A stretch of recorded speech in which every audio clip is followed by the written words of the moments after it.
Parenting is a free resource, and support for this podcast comes from listeners like you. Your contribution helps cover the many costs associated with the production, hosting, and post-production of the podcast. This is an ad-free show, and donations are greatly appreciated. To make a one-time donation in any amount that you desire or make a monthly contribution, go to authenticparenting.com/support.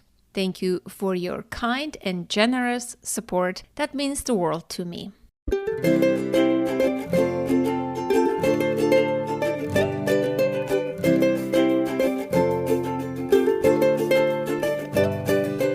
I am Anna Seawold, and this is Authentic Parenting, a podcast about growing ourselves while raising our children.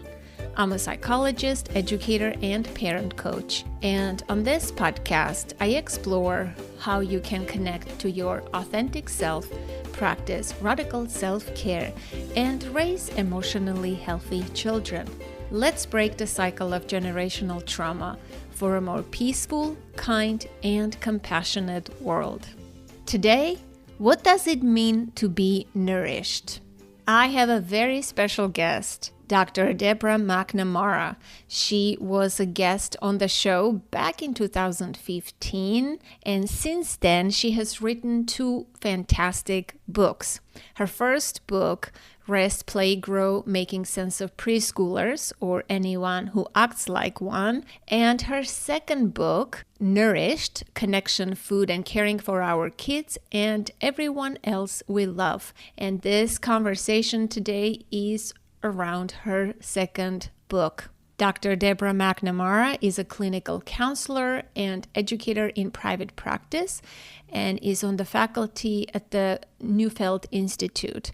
She brings developmental science to life in the context of homes and classrooms, making sense of kids for the adults responsible for them. It was truly a delight to have her on the podcast again. It is such a rich conversation.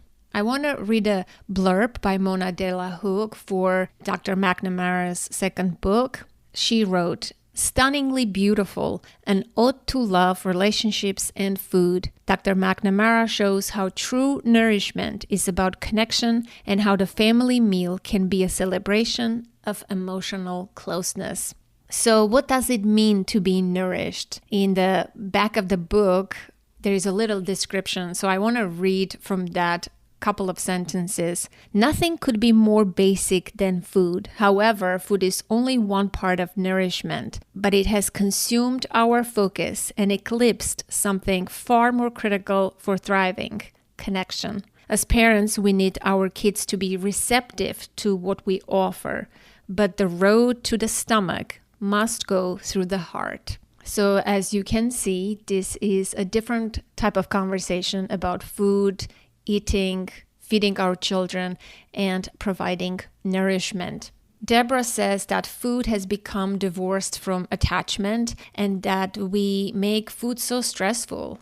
We talked about how food creates relationship issues and vice versa. I asked her about eating family meals together, picky eating, and providing nourishment, invitation versus coercion when it comes to feeding our children. Her take on take a one bite, clean your plate, and there are starving kids in Africa, and so much more. I absolutely loved her suggestion about treating feeding as we treat a bedtime routine. As a regular listener, you know, but as a new listener, you may not know that even though Authentic Parenting is a parenting podcast, and yes, we do offer parenting guidance, it is largely a show about helping parents in their journey of self-discovery and healing. So if you're looking for 3 tips to dealing with picky eating, this is not the podcast nor the conversation for that. I just want to set the right expectations from the beginning.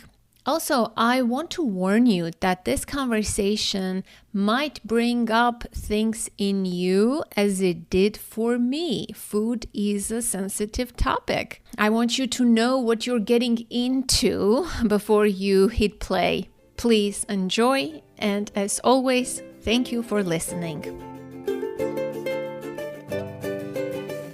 It is lovely to see you, and I think, you were one of my very, very first guests when I first started the podcast back in 2015. That was like 9 years ago. And I was not using video or proper gear back then when I was doing the podcast. And I don't remember. I think it was in 2000, either 15 or 16. I should have looked. You didn't even have your first book yet out at that time, right? When did Rest, Play, Grow come out? It came out in 2016, so I think I met just before it came out. Yeah, it was just before it came out. Wow, it's so interesting. I love watching people's evolution, my guest's evolution, and my own, I guess, alongside with that. Yeah, you've done incredible work with all your podcasts and all your different guests, and I've oftentimes listened in and have loved, Gordon and well, Gabber was the recent one. Yeah, Gabor was and his son a couple of times. Yeah, it's an interesting journey for sure. And definitely, I am so excited to speak about your new book, Nourished: Connection, Food, and Caring for Our Kids and Everyone Else We Love, which you kept with the same subtitle theme as your Rest, Play, and Grow. This is such an amazing book, and it brought up a lot of memories and emotions for me, things that I didn't know. I had forgotten even that are related to food and relationships and wonderful memories.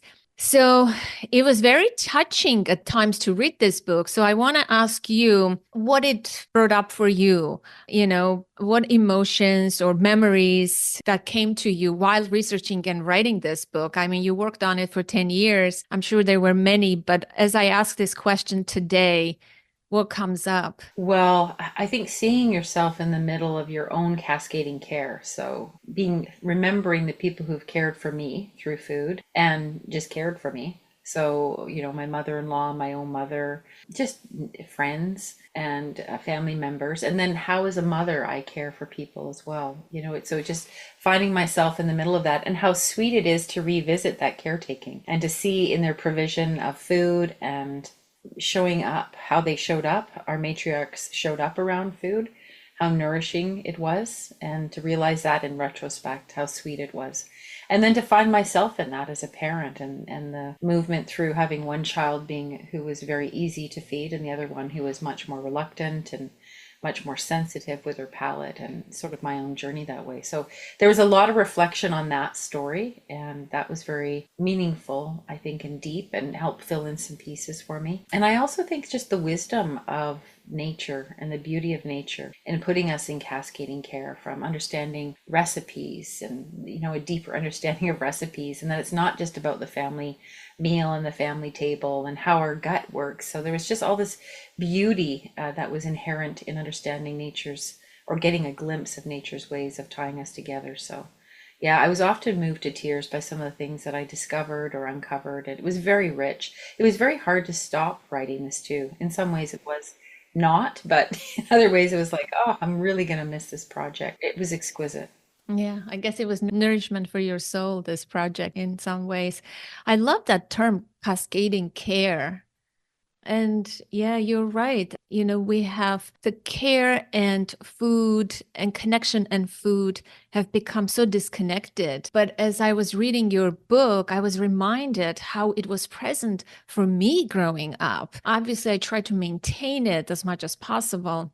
It's sort of in my DNA. I didn't grow up in the United States. I grew up in a more collectivist culture and this caregiving and matriarchs. And, it was so present.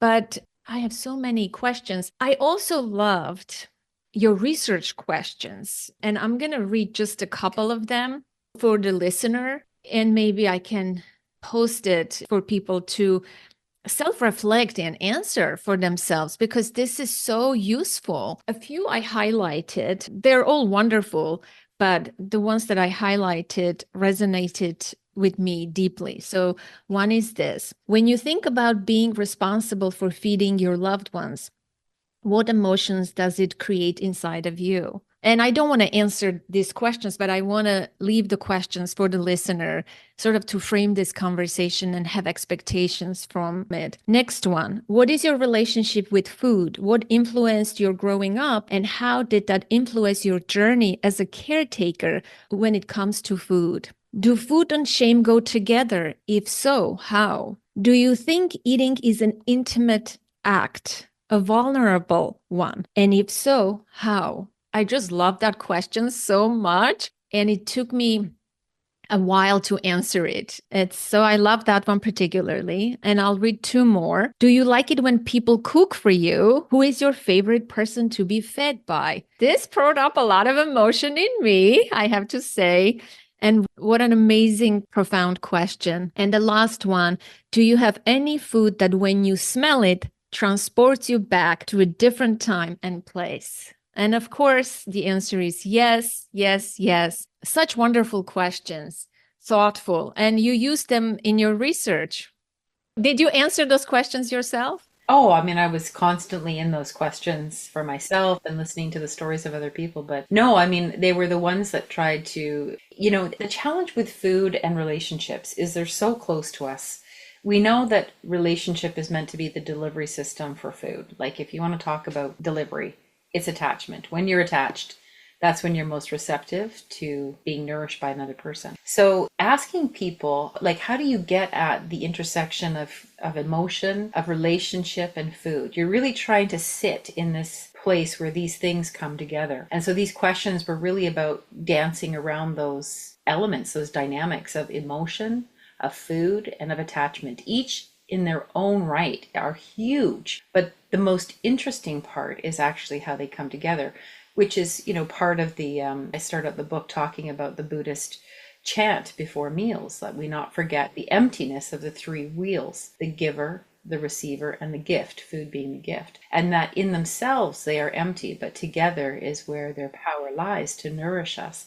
And when I found that quote, I thought, oh, this is the epicenter of my book. This is the essence of cascading care. Food is a gift from nature, and receiving and giving in our own relationships. And so it's how they come together that is the most interesting story. And it felt like I could keep writing and writing and writing. There was so much material I didn't even include. I just simply ran out of space. And I thought maybe people aren't going to be as interested in the gut as I am, and all these other things. Yeah, but see, it sort of becomes about food. We have lost touch with the relational aspect. In fact, when it comes to many things in our culture these days, we uncoupled the relationship from everything, right? From schooling, from educating, from feeding our children, from everything. It seems like we removed that most important element. And I started thinking so much about that relational aspect. You're right. It's not even about the food. Like there were times in my life where we didn't have much food to eat, but we were nourished. After the earthquake, we ate rice because that was the only humanitarian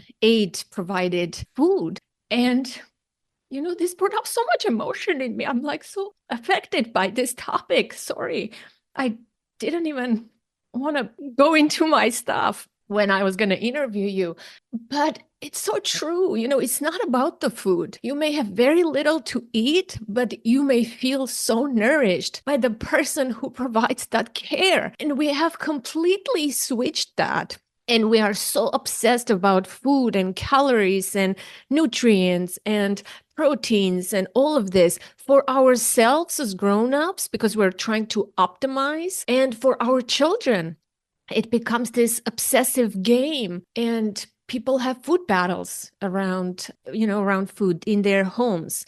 So I want you to talk about that caregiving aspect of food. Yeah. Well, thank you very much for sharing how it impacted you. I was often moved to tears by the beauty of things, and, finding stories about one of the most profound stories was the caregiving acts of people in concentration camps, prisoners of war in World War II, and how they would come together at night in secrecy and share their recipes with each other and write them down and bury them and preserve them. And so and there was no real food, but they would sit around and talk about food and share meals together and revisit times through food. They couldn't talk about the people they were missing. They couldn't talk about the things that weren't happening in their life and the fears and alarms they had. But what they did do is they came together around food. And at its core, it's about play and it's about connection. And what we've forgotten is that there was never any safety in the food itself. The safety is always in the caretaker, the one that you trust to provide for you. And so it's not about the amount of food or what kind of food, even from that perspective. There is just trust that your provider will do the best with what they have. We don't need to tell parents that they need to love their children. Parents already do. We need to support parents in being the answer to their children and helping them show up in this area and not being so worried and focused on the food all the time and just trusting in them to be able to provide and make the best decisions they can, but to show up with connection around this because it's not, if you think about the concentration camps, what I got most from that is that there didn't have to be real food to nourish. It was about the gathering that nourished them, and food was the vehicle to bring them together. So I love your story. I love the fact that you felt safe even without an abundance of food. You had a strong caretaker. Would we not wish that for every single child? Would that not be the answer in times of great distress? Of course it would be. But we've lost that insight and wisdom. Most people ask me, Deb, what am I going to tell my kids? There's been COVID or an earthquake or terrorism or geopolitical instability, elections, whatever it is. What do we tell my kids, when there is so much distress around there? And there's no information that makes you feel safe. It's your caretaker who says, I'll take care of you. I will provide for you. Follow me. We don't necessarily know how we're going to do all of that. But if we show up around, with that type of natural caregiving, providing instincts, our children will feel safer in our care. And that's the key. We've just lost sight of that. But it's so simple. It's in all of us to give. It's beautiful.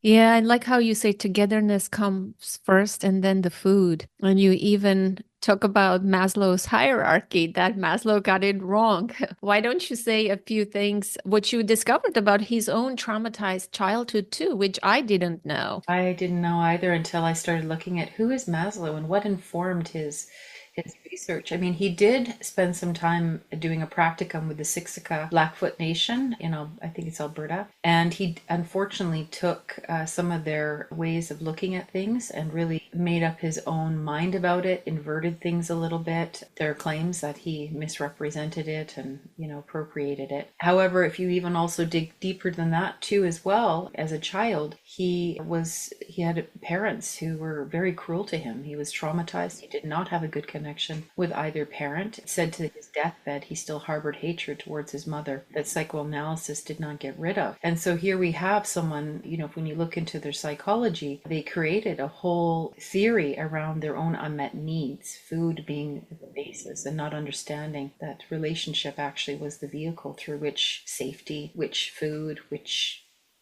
becoming your own person and self-actualization. It doesn't happen without food, without not food being at the core, but love being at the core. So he wasn't informed by the research of our day, and he certainly was disconnected from culture, and he was not informed by his own childhood. So he was really up against it. And it was 1943. We can't forget. It was 1943 when he put that together. And so we still hold it up as this, oh, Maslow's hierarchy. Oh, look, no, food comes first. Actually, no, we need to deconstruct these things. Yeah, I like how you said that there was never safety in food. But you see, there is, things like comfort eating when you feel a certain way, emotional eating, right? Emotions and food go together so deeply. They're so intertwined. And they're meant to be. And they're meant to be. And they're meant to be. There was this Italian community in Pennsylvania in the town of Roseto. Have you heard of them? I'm sure you do. Yeah, Malcolm Gladwell's research that he was talking about. Yeah. Yeah. So how they, came from Italy, I think in 1800s, and they lived longer, they were healthier, no heart attacks, no high cholesterol. And, what was the secret was they were eating together, laughing and togetherness, sharing. It's not like what they were eating, which we get so wrong. We always obsess over, what to eat, how much to eat, the calories and the cholesterol. They ate pasta and enjoyed homemade wine and all of those things. But then they became became Americanized, and sure enough, their health declined and their culture disappeared, basically. I always think of that study, and there is the Blue Zone studies, right? With the National Geographic and Dan, I can't forget his name. Yeah, and I mean all of these. What you really point to when I looked at the Blue Zone research and the 9 characteristics of those of the centenarians, those who live longer than 100. Essentially, 5 of the 4 are about connection: connection to yourself, connection to community, connection to a higher power, connection to your purpose. And you can see that connection, connection, connection. It's not that, of course, our food choices matter, and some things we eat really, don't even resemble food, like they're manufactured or processed. But we have to do the best with what we've got and trust that caretakers are going to do what they need to do to provide for their family. But when you look at the research, longevity actually favors connection more than the food, which is more than genetics as well. And there's multiple studies that show that. Yeah, most definitely. You start the book with your own story, and your second child was a picky eater, and like many people, you struggled with that, and you felt frustrated and angry and disappointed in yourself, I guess, and you reached out to Dr. Gordon Neufeld, and he did not give you an answer, which was really good because, you went into research and wrote the book. But what I want to ask you, what answer were you expecting from him? And knowing him, if he were to give you an answer, what would have he said? Yeah, it's a wonderful question. I've never been asked that before. What was I looking for? I was looking for an answer to how to get her to open her mouth and to take what I was giving. I wanted receptivity. And he knew that, I think. But he didn't answer that because receptivity can't be taught. It has to be given. There has to be that generosity. There has to be a shift in you. And so when we look as parenting as just being work. Okay, I just have to work to get this child to eat. What happens is that you lose the play and you lose the connection. Those two things have to drive our caretaking because this is about rest. A child isn't a work project. They are a relational being with emotions. And so when we're treated through this work motif, it doesn't work. It creates counter will, resistance, opposition, frustration. And so if you go in with play and connection, that is much more likely to make the child receptive. But again, when we have to start teaching parents how to love their children, we're not harnessing the natural instincts and emotions that exist inside of a parent. And so that's why Gordon, I believe, refused to answer that question, because he knew I needed to find that space inside of me. I was that parent, but I had become so alarmed around food that I had lost that. And what he said to me was actually very cheeky. And he basically said, I said, all my daughter will eat is cheese and bread, and she won't eat any vegetables and blah, blah, blah. And he looked at me and he said, well, if you just throw in some wine, you'll have the perfect meal. I thought, you've got to be kidding me. That is your best answer? The world leading developmentalist, and this is your best answer? Oh, I was mad. I was really frustrated. But it was important because it created the conflict inside of me that I was unhappy with the answer. So I had to sit with the question. And when I sat with the question, it unfolded into this. I never intended to write this. This question burned a hole in me, and I thought, if I am so focused on relationship and connection, I'd already written a book about it, and here I am struggling around food with it, like something's come undone. And then I saw that, oh my goodness. Then the veil kind of lifted, and I thought, we are in trouble. We no longer even see that relationship and connection was the vehicle through which to feed our children and make them receptive to our care. And so it was difficult to try to go in and sort of uncover that and put words to it. That was the most difficult part of this project. Yeah, I would imagine so. And you say that your daughter had food sensitivities, right? I think that's how you describe it. And there are some children who do. We're not saying that, if your child is a picky eater, then you failed at connection or loving your children. I want you to speak about picky eating, what it signals, what it is, and how we can help parents maybe to understand picky eating better. Well, thank you, first of all, for saying that, because picky eating doesn't mean you don't have a good connection. Most children by the age of 2 to 3 become quite autonomous. It's me do. I do it myself. And so they're really becoming They start to become an eater. Before that, you're really just fed. No baby, like you're being fed. You're not, there's no autonomy there. So a child becomes much more autonomous. And so they become more selective. And I think this pickiness is from us saying, you're less receptive to just eating everything I give you. Because they're like, well, I've arrived. I like cheese. I like bread. I like whatever. And they're having some autonomy and taste and touch and smell and it's such a sensory experience, and so it should be at this age 2 to 3. And so they're being introduced again to food through this age of consciousness. And I think because they become more reticent to try things, we get a little bit alarmed at 2 to 3. So it's an age of autonomy. There's also shyness instincts that they're only meant to eat like the people that they're attached to. So who are they attached to? Who are they wanting to copy, imitate, and follow? And again, at tables or in places where they're connected to the people that they're with, then they want to be more like them. They will try the lentils that you serve. They will try the broccoli. If someone likes broccoli, they like that person, then they'll maybe try the broccoli. So that the emotional tenor at the table really sets the stage for whether or not a child feels comfortable, connected, and then wanting to be like someone. So pickiness, I think it's a term we've invented. I think the children naturally will move to become, more robust in their experimentation. Some take a little bit longer for reasons of enhanced receptivity in the sensory system. We know some of our kids are neurobiologically wired up to be a little bit more impacted by the senses, by taste, touch, smell, touch, whatever it might be. So, we have to be thoughtful of that. We have to maybe go a little bit slower. Things are a little bit more separated for a while until they understand what peas are and or blueberries or whatever it is, and to be patient in our exposure of food, because for some kids the signals of food from sight to sound to taste is quite profound. And that was where my daughter was, is that she was highly impacted by taste and smell, and I didn't realize that I was just moving a little too quickly for her, putting things together too quickly, as it had worked for my elder daughter, but her sensory system was different. And she's gotten there now, but yeah, I just need to be a little bit more patient. Yeah, because then when we bring our own feelings into it, right? And food is so fraught with a lot of emotions. Like the shame, maybe we were shamed when we were kids and now we're parents. Maybe your parents told you they're starving kids in Africa, or finish your plate. There's so many food related little sayings that shaped people's relationship with food, and now they are parents, and what kind of emotions they're bringing into feeding their children, and if your child is not eating, that can be like, am I a failure? I'm not a good parent. My child will not survive. Well, my child will be malnourished. You deepen your sense of shame and brokenness, or you become angry that you slaved all day in the kitchen and they're not eating your food. There's so much emotion that comes with food. I have my own resentments, and I became a caretaker at age 13 after the earthquake, and now cooking every day. I always joke, I'm like, why does my family have to eat every day? But I know how to cook, I can cook, but there's resentment sometimes, and this obligation, the sense of obligation. I have suffered with battled that battle of this sense of obligation. Why do I have to take care of everyone?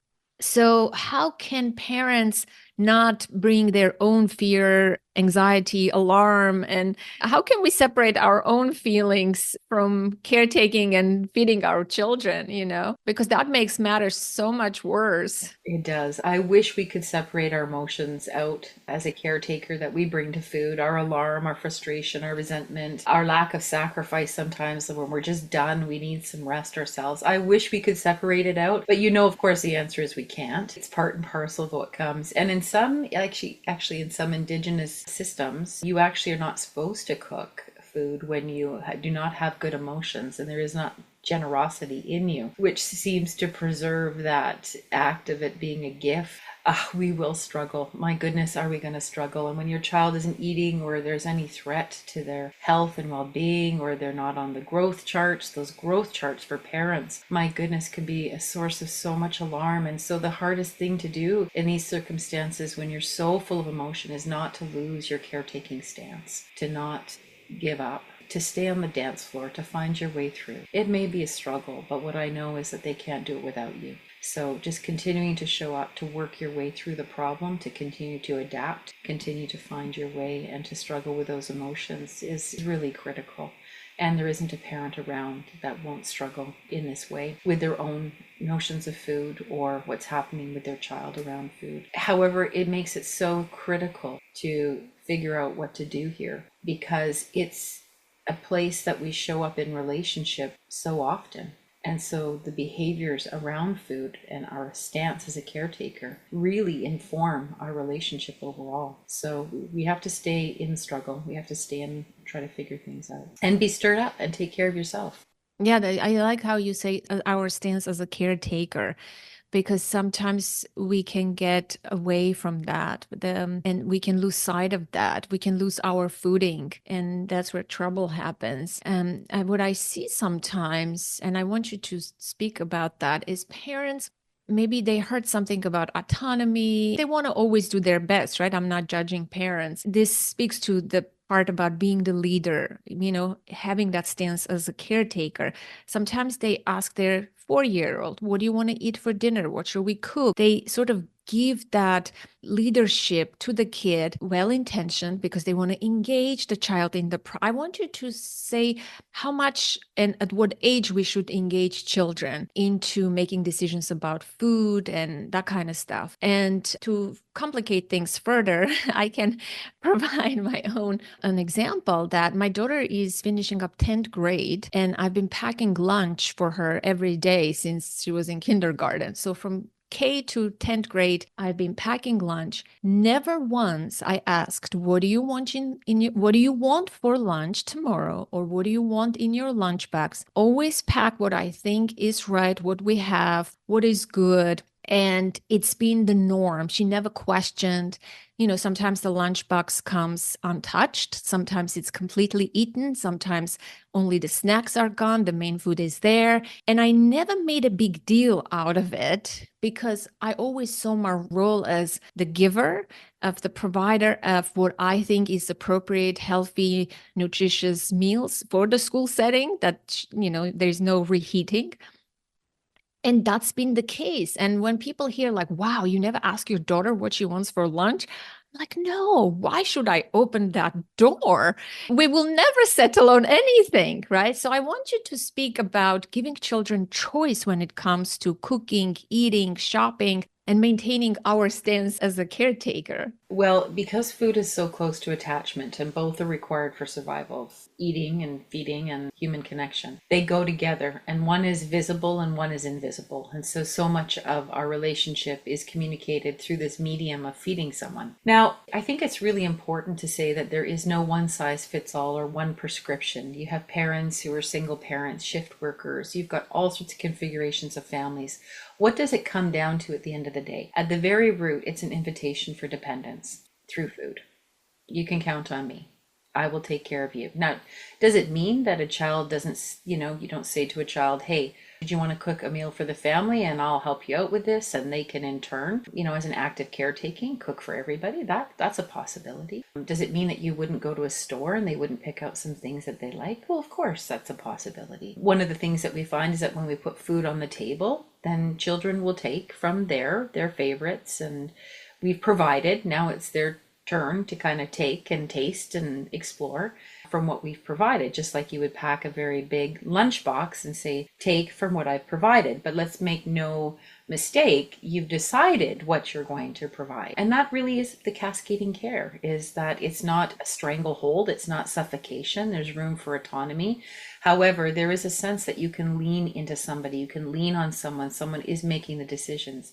It's not the decision, well, for young kids, decisions are difficult. They don't have the brain able to make decisions underneath the age of 5. It's just the most salient, whatever, I'll have chocolate, and then they want vanilla ice cream, then they want chocolate or strawberry, and they flip around because they can't truly hold more than one thing in their mind. But a decision actually means you're taking care of oneself. That's what you're really saying. Take care of yourself. We might not mean it that way, but that's how it could land for a child.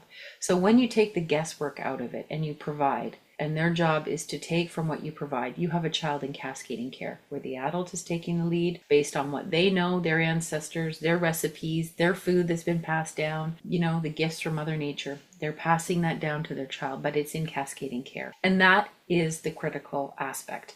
If my daughter's in university and I'm making food in the freezer and she takes that out and she's eating it on her own, in her dorm, or not in her dorm, but in her apartment, she's still in some ways in cascading care because I've provided for her, right? Even if I'm not there, the act of dependence, you can count on me to take care of you. And so I would say to parents, what does that look like for you? Is just show up that way. It doesn't mean that there isn't autonomy, but how do you give autonomy? You gave your daughter autonomy to eat from what she wanted, knowing that she would take into her body the things that she wanted to, and know that she could take care of that and know when she was full or not full. And so that's that element of trust. I think, Ellen Satter often talks about that in the division of responsibility and trust. This is about the key caretaking position. We'll take care of you. And that element of decision making is courting us putting that onto our children, as if we don't know what to do, as if we don't know them, as if we need consultation, as if they have to work for our caretaking. It can't be a gift if you have to work at it.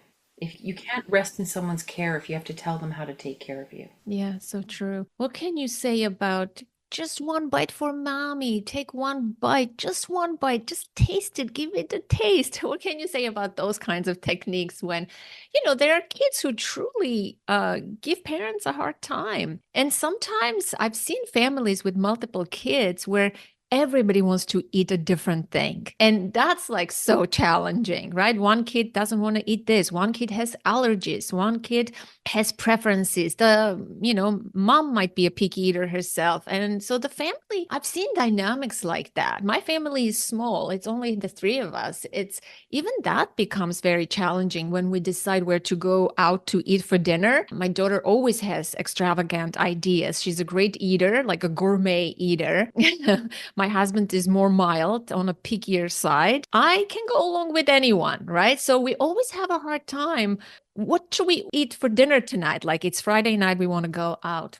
But what can you say about those families where they're struggling? How can they balance? Do they have to cater to everyone? Should we make one meal and sort of force everyone to eat the same meal? Like, where is that balance? Well, I'm not sure there's any balance. There'll have to be a lot of patience. There'll be some frustration. And again, what would you want to drive you in such circumstances when you're faced with challenges here? You want a strong caretaker to show up, to make it possible, to make choices and to find your way through and to look for receptivity. Like when I noticed that my daughter loved, edamame and she wouldn't eat meat and, but I had to find protein sources for her and iron sources for her. And so our butter chicken came with edamame, which is like, not the right. We did fusion cooking. Like I felt I was doing fusion cooking all the time, but my family never knew that. I just thought, okay, in my head, what do I need to do to put on the table so that she's got what she needs from what I'm offering? And so I think it just gets more complicated. More choice in food and availability for a caretaker makes things more complicated. The more needs and special needs you have in feeding actually makes it more complicated for the caretaker. And so I think a lot of compassion and a lot of patience for yourself as a caretaker, knowing that you've got more things. You've got a child who has, super high hypersensitivity, you might have some, a child with autism, a child with a genetic issue, Prader-Willi, or some other feeding challenges like those, and allergies and anaphylaxis. I mean, when I talk to those parents, like feeding is not an enjoyable area. It's not, gathering to eat and having a great time. Sometimes food can be the source of distress. And so a lot of patience, a lot of adaptation. Don't lose your caretaking stance. Just stay in the lead, knowing that that is the way forward, and play. You don't have to say, mommy just needs another bite. If you can pull it off, then go for it. But it could be play. It could be just, oh, this tastes so good. Or if it is really good, or these blueberries, it's blueberry season. I love these blueberries. Or grandpa loves blueberries. These are his favorite. And, play and bringing children into relationship with food, with play, is the secret ingredient as well. And so children, even though they might not eat it, if they see it, they touch it, they smell it, they're watching other people enjoying it, that absolutely is building familiarity, and that actually is encouraging them to, put something into their body, which is a very vulnerable act. To ingest something is a very vulnerable act. So just keep working at play, keep working at connection. Don't let your alarm drive you. Lots of patience for yourself would be really critical. I wonder if people who have large extended families, grandmas, grandpas, and like when they gather maybe weekly, if the kids in those households are more adventurous eaters than nuclear families or single parent households where that larger connection piece is missing. Well, we know that children, when they're surrounded by people they're connected to and are enjoying themselves, are at rest and they're more likely to eat and try things. So, whatever that looks like in your family, I think as long as you can create those conditions, I think you could be one on one and you could be in a large extended family.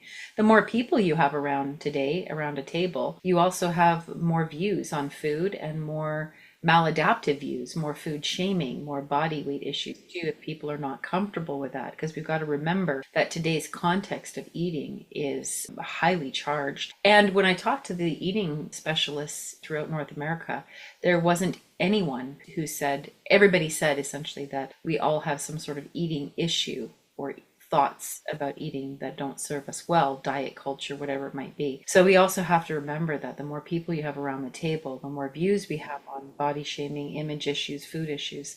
And it's really clear in the research that for children, they need to have strong connections with their parents and no food body shaming issues if we want to avoid some of the harder and more desperate of eating disorders. The research is really clear. We have to keep, be a buffer against the cultural norms around food and body shaming. Parents and their relationship with kids are one of the key factors in preserving and protecting them against later eating issues. What can you say about, eating together as a family? You hear so much about that. I have a, friend who is divorced, and she always makes this point that she has read the research and she's working very hard to do family meals because all the research, right, directs to really positive outcomes. I want you to say a few words about how we can make that attainable and what it may look like in reality. What it looks like in reality is like a 30% decline in families eating together. And there's robust health outcomes when we eat together, from physical to psychological, emotional ones. When I dug into this research, because I was really bothered by the family meal research, it really irritated me, to be honest with you, because I also saw as a counselor clients who ate around the table with really problematic families, and it was a source of wounding. So it's not the table and it's not the coming together that is the source of well-being. It's the caretaker who brings you there, who believes and supports the idea that connection is the answer to well-being.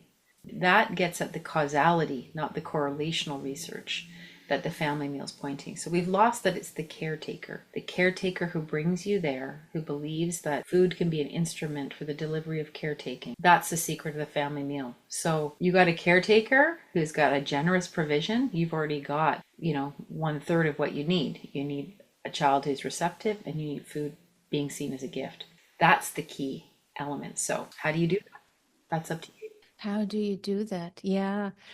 When you said that, I just remembered another thing from my life. After the earthquake, they evacuated us to Tbilisi, to the Republic of Georgia, where we stayed with far relatives, 13 members of my extended family. And wow, they had a ritual. The man of the house was this very strong, strict man. And there was this set time for dinner. After he came from work, they had this large table. They already had a large family, and the 13 of us, imagine, we all sat around this large table. Get this, there was this, let's say it was 6 p.m. every day.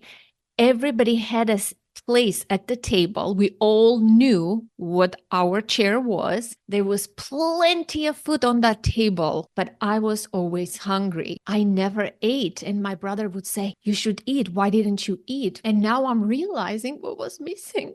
Yeah, the connection.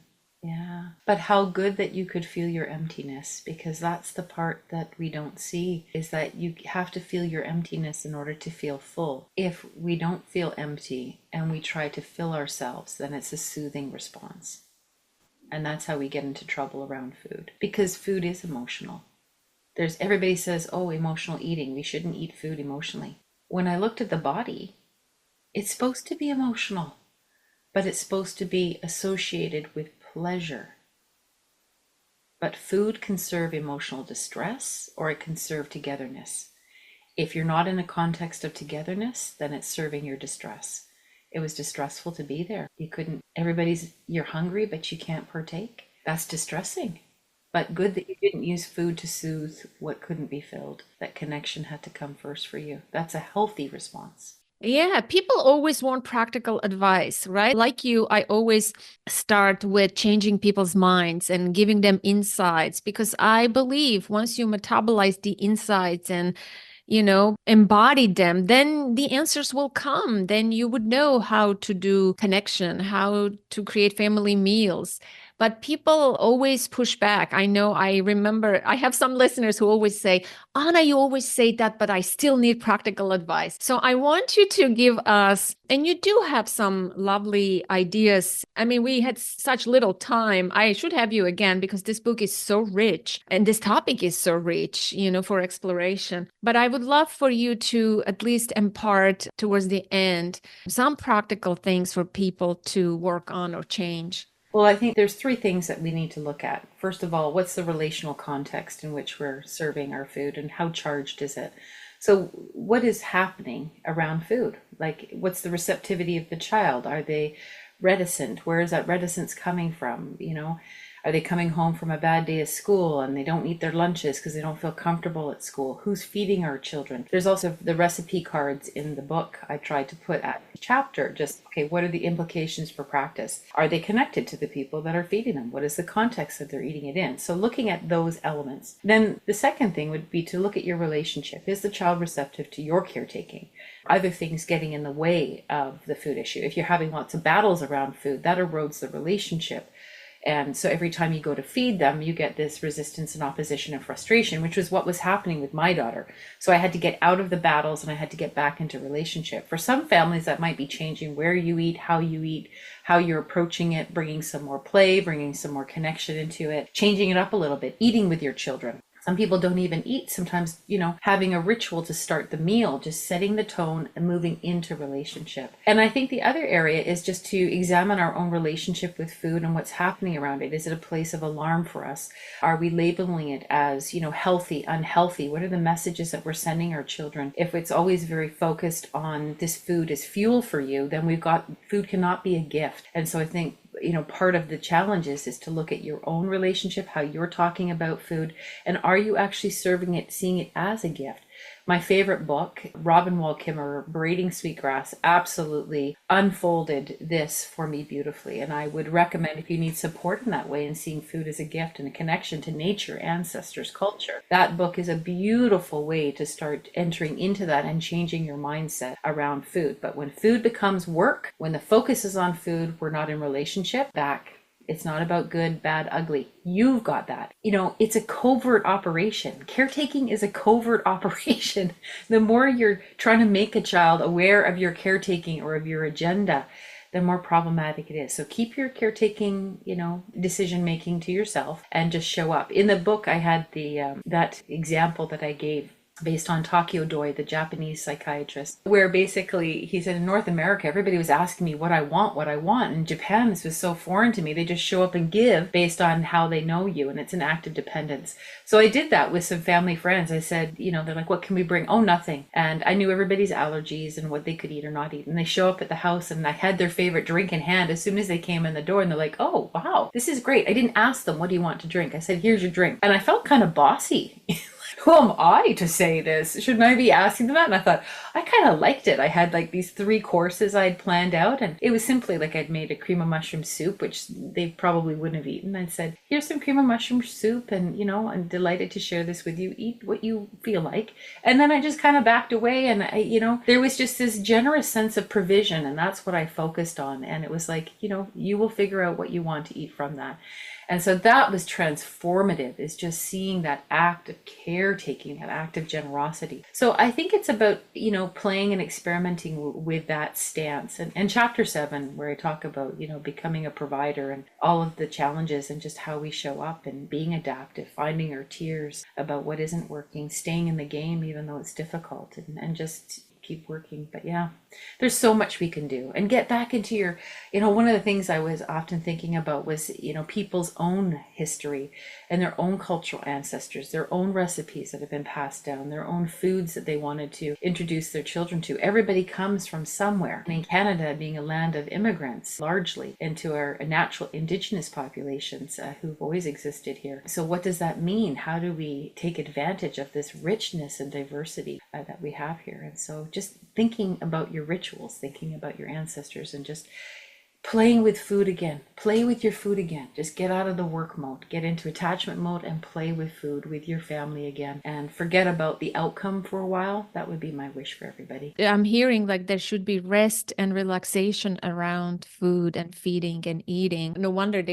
one of the nervous system's, parts is rest and digest. If you are not rested, you can't digest, you can't eat. I mean, right, when we're stressed out, we don't eat, or stress eats some people. I tend to not eat. But what I love in the book, and maybe we can end with this, I mean, there's so many wonderful things, like food has love in it.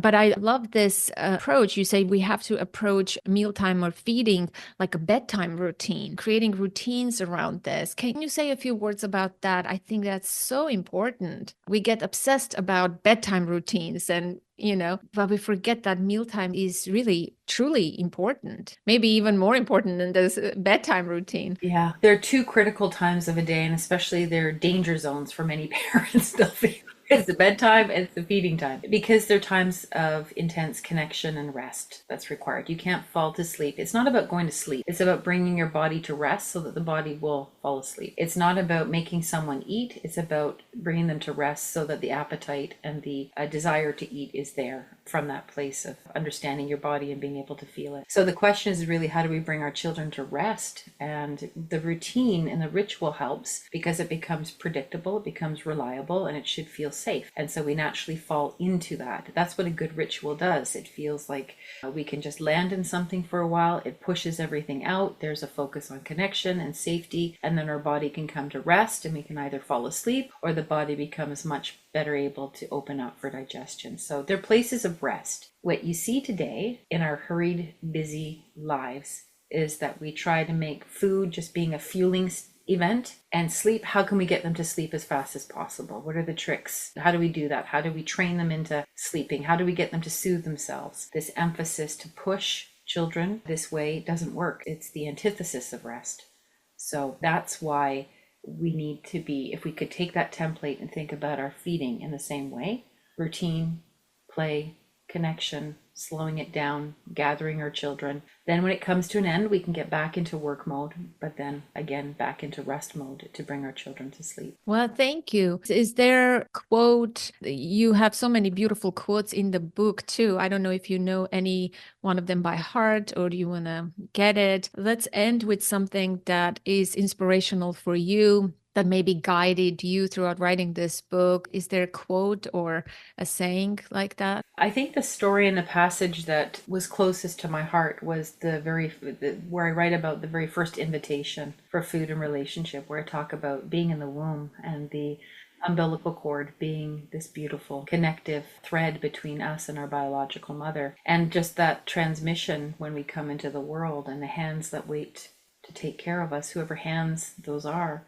that become our caretaker and introduce us to ourselves and introduce us to food. And this combination of caretaking through food and attachment, that really is the invitation to exist. And that's how we're truly born. And so I would say that's my favorite part of the book. Well, thank you so much, Deborah. I truly enjoyed this time together and it went by so quickly. What a fantastic book, enjoyable read.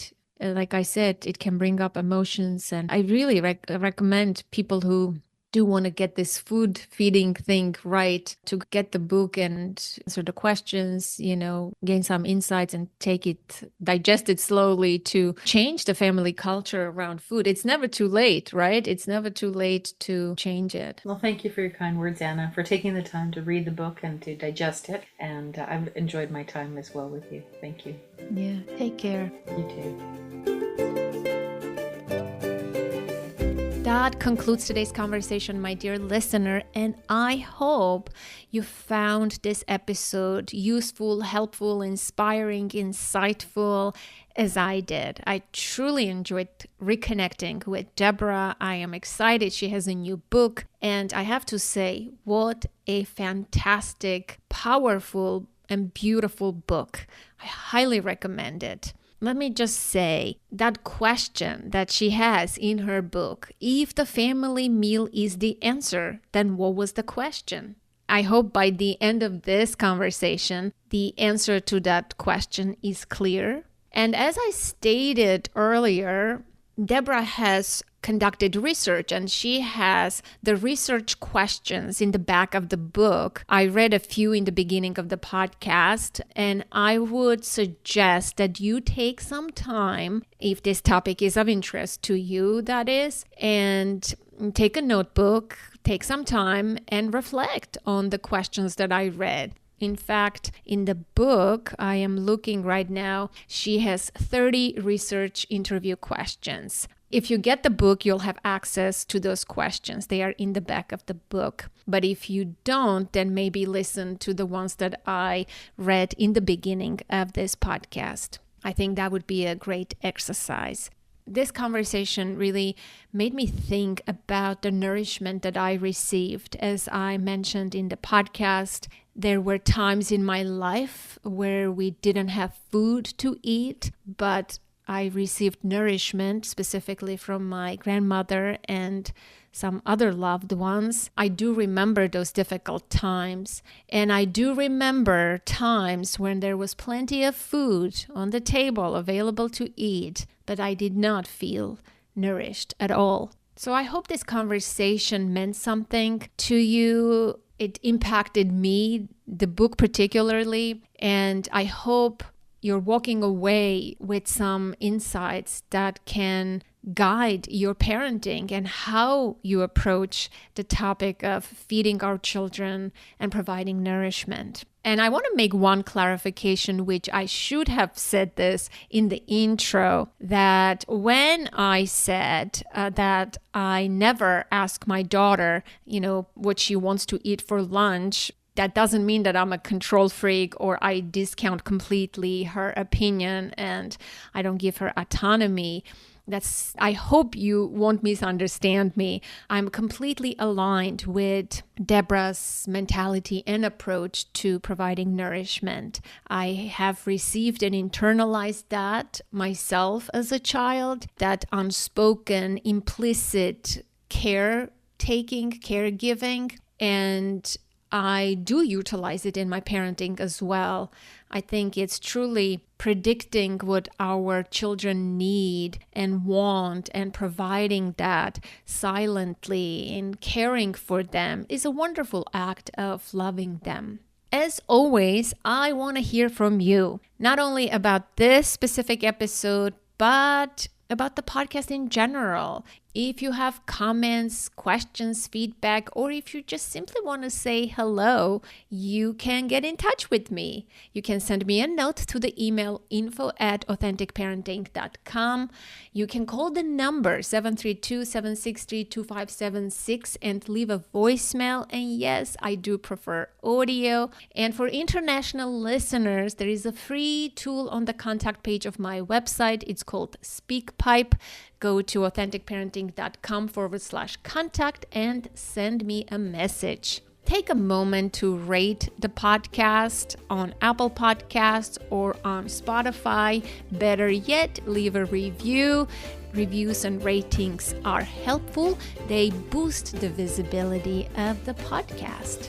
And as always, connect to the present moment, to yourself and your children. Until next week, I am Anna Seawold. Thank you so much for listening.